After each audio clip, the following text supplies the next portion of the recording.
കർത്താവിന്റെ നാമം വാഴ്ത്തപ്പെടുമാറാകട്ടെ. ഏവർക്കും പ്രഭാത വന്ദനങ്ങൾ. തിരുസന്നിധി എന്നുള്ള ശുശ്രൂഷയിൽ നാം ഈ ദിവസങ്ങളിൽ തുടർമാനമായി ചിന്തിക്കുന്നത് ദൈവ കൃപയെക്കുറിച്ചാണ്. ഏറ്റവും പ്രാധാന്യമുള്ള ഒരു വിഷയമാണ് എന്ന് നാം ഇത് കണ്ടു കഴിഞ്ഞു. പുതിയ നിയമത്തിലെ ഏറ്റവും പ്രാധാന്യമുള്ള ഒരു വാക്ക് ഏതാണെന്ന് ചോദിച്ചാൽ ഞാൻ പറയാം, അത് കൃപ എന്നുള്ളതാണ്. എന്റെ പഠനത്തിലും ചിന്തയിലും കഴിഞ്ഞ ദീർഘവർഷങ്ങളായി ഒരു പുതിയ നിയമ ശുശ്രൂഷകൻ എന്ന നിലയിൽ കൃപയുടെ പ്രാധാന്യം ഏറ്റവും വലുതാണ്. എന്തുകൊണ്ട് ഈ കൃപയെക്കുറിച്ച് ഇത്ര മാത്രം നാം ചിന്തിക്കണമെന്ന് പരിശോധിക്കുമ്പോൾ നാം ആകുന്നതും ആയതും നീ ആകാൻ പോകുന്നതുമെല്ലാം കൃപയെന്ന് മാത്രമാണ്. അതുകൊണ്ടാണ് കൃപയുടെ ജീവിതം നാം ജീവിക്കണമെന്ന് കർത്താവ് ആഗ്രഹിക്കുന്നു. നമ്മുടെ ജീവിത അനുഭവങ്ങളിൽ മറ്റെന്തിനേക്കാൾ ഉപരി പ്രിയമുള്ളവരെ, നിങ്ങൾക്ക് ആവശ്യം ദൈവകൃപ മാത്രമാണ്. ആ കൃപ നമ്മുടെ ബലഹീനതകൾ നമ്മെ സഹായിക്കും, നമ്മുടെ പരാജയങ്ങളിൽ നമ്മെ എഴുന്നേൽപ്പിക്കും, നമ്മുടെ താഴ്ചയിൽ നമ്മെ അത് ഉയർത്തും. നാം ദൈവത്തിൽ സമർപ്പിക്കപ്പെടുമ്പോൾ അത് നമ്മെ ഉന്നതിയിലേക്ക് ഉയർത്തിയെടുക്കുവാൻ ദൈവകൃപയ്ക്ക് കഴിയും. ഇന്നത്തെ നമ്മുടെ ചിന്തയിൽ പിതാവിന്റെ കൃപ, പുത്രന്റെ കൃപ, കൃപയുടെ ആത്മാവ് എന്നുള്ള ഈ 3 വചനങ്ങൾ തിരുവഴുത്തിൽ കാണുന്നു. യോഹന്നാന്റെ സുവിശേഷം 6-ാം അധ്യായം അതിന്റെ 65-ാമത്തെ വാക്യത്തിൽ പിതാവ് കൃപ നൽകിയിട്ടല്ലാതെ ആർക്കും എന്റെ അടുക്കൽ വരുവാൻ കഴിയുകയില്ല, പിതാവ് കൃപ നൽകുന്നു. നമുക്ക് 2 കൊരിന്ത്യർ ലേഖനം അതിന്റെ 13-ാം അധ്യായം 14-ാമത്തെ വാക്യം കർത്താവായ യേശു ക്രിസ്തുവിന്റെ കൃപ എന്ന് കാണുന്നു.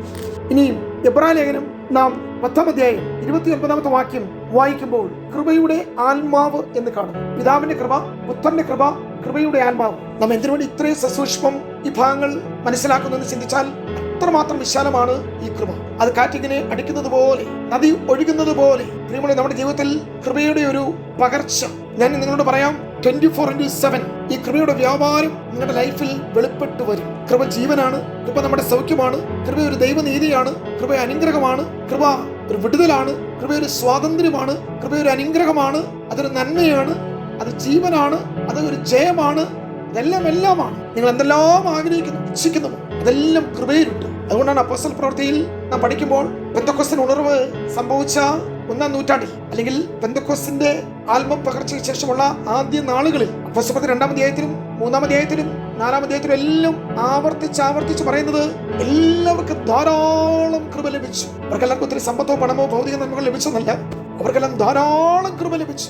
സകല ജനവും കൃപയെ അനുഭവിച്ചു. അവരെല്ലാം ദൈവ കൃപയ്ക്ക് അർഹരായി തീർന്നു. അവിടെ കൃപ വെളിപ്പെട്ടപ്പോൾ ഏകത്വമുണ്ടായി, സമത്വമുണ്ടായി, ഐക്യതയുണ്ടായി, സമാധാനമുണ്ടായി, വലിയ ആത്മീയ ഉണർവുണ്ടായി. ഇപ്പോൾ അവരുടെ പേരും പെരുമയും സ്വന്തം എന്ന് പറയുന്ന അവകാശവാദങ്ങളും എനിക്ക് വേണം, എനിക്ക് മാത്രം വേണം, എനിക്കല്ലാതെ മറ്റാർക്കും വേണ്ട എന്നുള്ള സ്വയത്തിന്റെ അവകാശവാദങ്ങൾക്കൊന്നും ഒരു പ്രസക്തിയില്ലാതെ എല്ലാവരും ദൈവകൃപയെ അനുഭവിക്കും. വാസ്തവത്തിൽ അപ്പോസ്തലിക ആ ഒരു തലമുറ അവർ ശരിക്കും ദൈവരാജ്യം അനുഭവിച്ചു. ദൈവരാജ്യം അവിടെ വെളിപ്പെട്ടു. അത് ഭക്ഷണവും പാനീയവുമല്ല, നീതിയും സമാധാനവും പരിശുദ്ധമുള്ള ഒരു സന്തോഷം. എന്ത് ആനന്ദം, എത്ര ആനന്ദം! പ്രകാരം ഒരു ആത്മീയ ജീവിതം അപ്പോസ്തലിക തലമുറ അനുഭവിച്ചു. മുട്ടുള്ളവരാരും അവരുടെ ഉണ്ടായിരുന്നില്ല. അതിൻ്റെ അടുത്ത് അവർക്ക് ഒരു ആവശ്യമോ ഭൗതിക വിഷയങ്ങളൊന്നും ഉണ്ടായിരുന്നില്ല എന്നുള്ളതല്ല. അവരുടെ വിഷയങ്ങളെക്കാൾ, അവരുടെ പ്രശ്നങ്ങളെക്കാൾ അവിടെ വെളിപ്പെട്ട പരിഹാരം, അതിന്റെ മറുപടി, കൃപ എല്ലാം സാധ്യമാക്കി തീർത്തു. പ്രിയ സഹോദരങ്ങളെ, പിതാവിന്റെ കൃപ, പുത്രന്റെ കൃപ, പരിശുദ്ധാത്മാവ് നമ്മുടെ മേൽ പകരുന്ന ദൈവ കൃപ. ഈ വിഷയം വളരെ ആഴത്തിൽ പഠിക്കേണ്ട ഒരു സബ്ജക്റ്റാണ്. നമുക്ക് ദയവായി ഈ വിഷയങ്ങൾ അതിന്റെ കൂടുതൽ ഉൾക്കാഴ്ച നമുക്ക് ഉണ്ടാകണം എന്ന് ദൈവം ആഗ്രഹിക്കും. എന്താണ് പിതാവിന്റെ കൃപ? നാം ലൂക്കോസിന്റെ സുവിശേഷം 13-ാം അധ്യായത്തിൽ നാം പഠിക്കുമ്പോൾ അവിടെ 6 മുതലുള്ള വാക്യങ്ങൾ, തന്റെ മുന്തിരിത്തോട്ടത്തിൽ നട്ടിരുന്ന ഒരു അത്തിവൃക്ഷമുണ്ടായിരുന്നു, അവൻ അതിൽ ഫലം തിരിഞ്ഞു വന്നു, കണ്ടില്ല.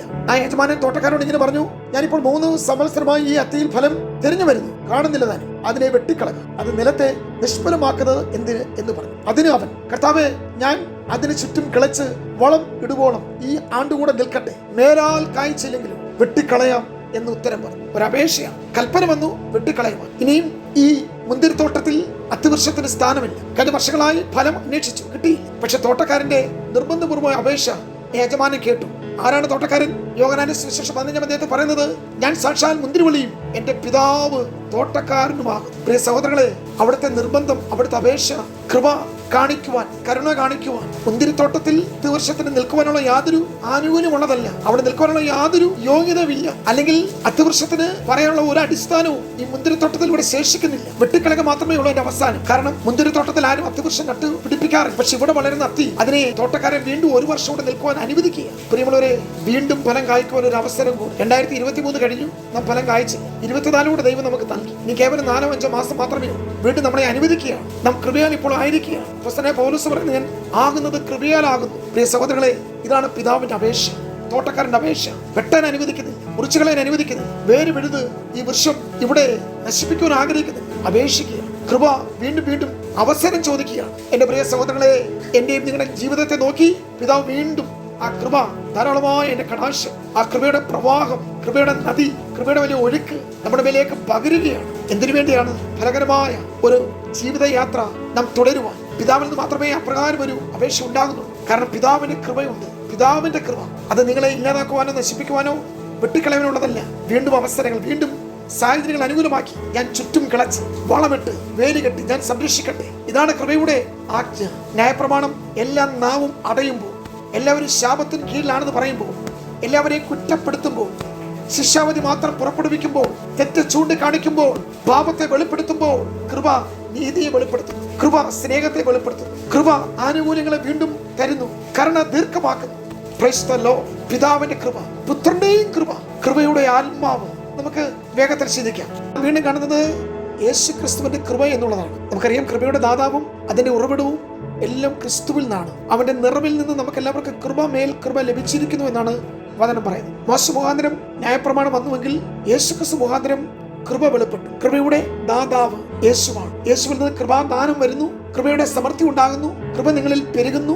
കാരണം കൃപയുടെ സോഴ്സ്, അതിന്റെ ഉത്ഭവം ക്രിസ്തുവിൽ നിന്നാണ്. പിതാവിന്റെ കൃപയെക്കുറിച്ച് നാം ചിന്തിച്ചു കഴിഞ്ഞു. പുത്രന്റെ കൃപ, യേശു ക്രിസ്തുവിന്റെ കൃപ കേവലം ഇതൊരു ആശീർവാദത്തിന് വേണ്ടി മാത്രമുള്ളതല്ല കേട്ടോ. ഇന്നും ആ കൃപ കർത്താവിൽ നിന്ന് പ്രവഹിക്കും, ഒഴുകുന്നു. അത് നിങ്ങളുടെ മേൽ നിറഞ്ഞ് കവിയുന്നു. മഞ്ഞെന്ന പോലെ, മാരിയെന്ന പോലെ, വലിയ വൻമഴ പോലെ ധാരാളമായി നിങ്ങളുടെ മേൽ പകരുന്നു. പ്രിയ സഹോദരങ്ങളെ, നിങ്ങളുടെ തകർച്ചകളെ മാറ്റുവാൻ ഈ കൃപയുടെ പകർച്ചയ്ക്ക് കഴിയും. നിങ്ങളുടെ ജീവിതത്തിലെ നുറുക്കങ്ങളെ മാറ്റുവാൻ കൃപയുടെ നിറവിന് കഴിയും. പലപ്പോഴും നിങ്ങളുടെ വ്യസനങ്ങള്, ഉടഞ്ഞ പാത്രം പോലെ ആയിരിക്കുന്ന അവസ്ഥകള്, തിങ്ങി നിൽക്കുന്ന വേദനകള്, ഉയർന്നു പോകുന്ന സങ്കടങ്ങള്, നിങ്ങൾ കടന്നു പോകുന്ന ജീവിത അനുഭവങ്ങളിൽ എന്തൊക്കെ നിങ്ങളെ കുത്തി നോവിച്ചാലും, വേട്ടയാടി പിടിക്കുവാൻ ആരൊക്കെ പിന്നാലെ വന്നാലും, നിങ്ങൾക്കെതിരെ എന്തെല്ലാം സംഭവിച്ചാലും, ഞാൻ ഇന്ന് പ്രഭാതത്തിൽ നിങ്ങളുമായി പങ്കുവെക്കട്ടെ. പ്രിയ സഹോദരങ്ങളെ, കൃപ നിങ്ങളെ ശക്തരാക്കുന്നു, കൃപ നിങ്ങളെ ശക്തീകരിക്കുന്നു, കൃപ നിങ്ങളെ ഉയർത്തുന്നു, കൃപ നിങ്ങളെ കൂടുതൽ സമ്പന്നരാക്കുന്നു. അത് ജീവന്റെ സമൃദ്ധിയുണ്ട്, അനുഗ്രഹങ്ങളുടെ സമൃദ്ധിയുണ്ട്, നന്മകളുടെ സമൃദ്ധിയുണ്ട്, സമ്പത്തിന്റെ സമൃദ്ധിയുണ്ട്.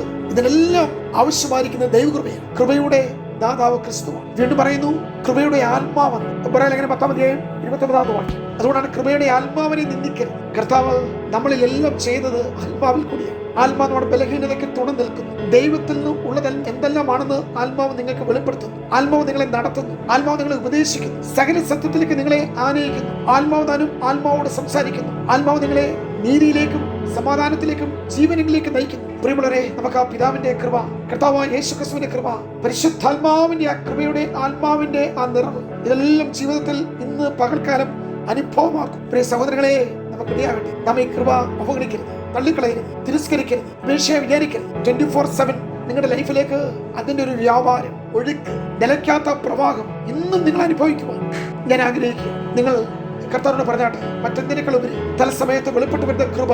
പ്രിയമുള്ളവരെ, ഇന്ന് ആ കൃപാസനം നിങ്ങളുടെ മുമ്പിൽ അവൈലബിൾ ആണ്. നിങ്ങൾക്ക് വന്നു പ്രാപിക്കും. ആ കൃപ നിങ്ങളെ ഉയർത്തുന്നു, സഹായിക്കുന്നു, ശക്തീകരിക്കുന്നു, ബലപ്പെടുത്തുന്നു.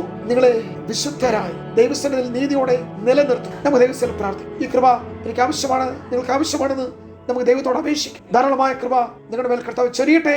God bless you.